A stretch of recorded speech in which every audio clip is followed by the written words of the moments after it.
अस्सलाम वालेकुम सामीन। 28 जुमादल उला है, 23 दिसंबर है।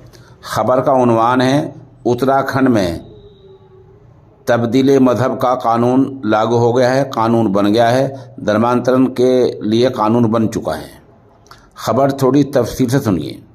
उत्तराखंड में ज़बरदस्ती मजहब तब्दील कराने या लालच देकर मजहब तब्दील कराने के मामले में ऐसा कानून बन गया है कि अगर ऐसा कोई सबूत पाया गया तो 10 साल तक की सज़ा हो सकती है।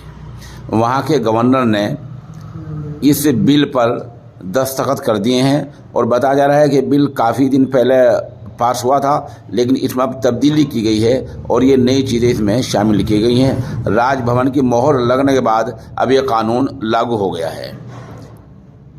नायब सेक्रेटरी विधायक महेश कोशिम्मा ने इस विधेयक पर यानी बिल पर गवर्नर की मंजूरी की तस्दीक की है।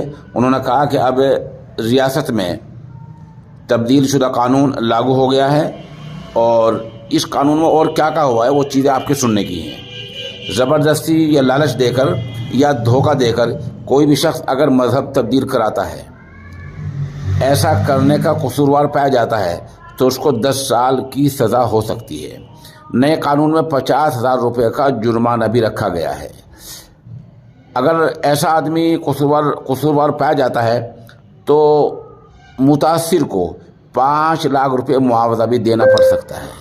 ऐसी सज़ा इसमें है। बहरहाल उत्तराखंड में जबरन या लालच देकर या धोखा देकर तब्दील मजहब के मामले में कानून लागू हो चुका है। गवर्नर की मंजूरी के बाद आज 23 दिसंबर से ही ये कानून रियासत उत्तराखंड में